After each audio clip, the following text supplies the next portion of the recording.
তো বন্ধুরা, তোমরা সবাই কেমন আছো? আমি ভালো আছি। আজকে নিরামিষ ছোলা দিয়ে কচুর শাক করব। নারকেল কুচিয়ে প্রথমে কড়াই তেল লাগে, তেলটা গরম হয়ে গেলে কালো জিরে ফোড়ন দেবো, শুকনো লঙ্কা দেবো আর নারকেল কুচি দেবো।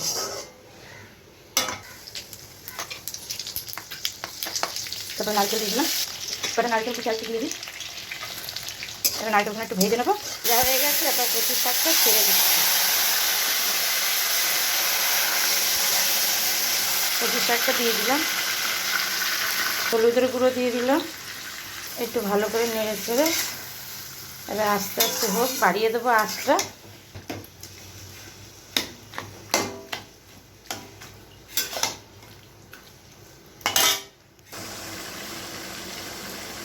আর কটা কাঁচা লঙ্কা দিয়ে দিচ্ছি। চেটে ফুটে খেয়ে নিয়েছে, এত ভালো লেগেছে ওই জন্য আবার কচু শাক নিয়ে এসেছি।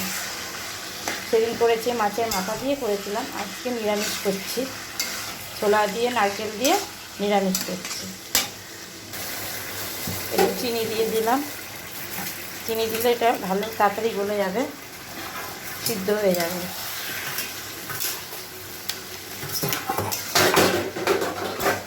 থালাতে রাখছি। হয়ে গেছে আমার কচুর শাক রেডি।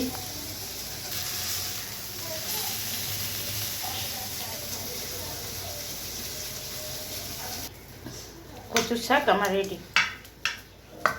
গরম গরম ভাতের সঙ্গে পরিবেশন করব, ভালো লাগবে। ধন্যবাদ।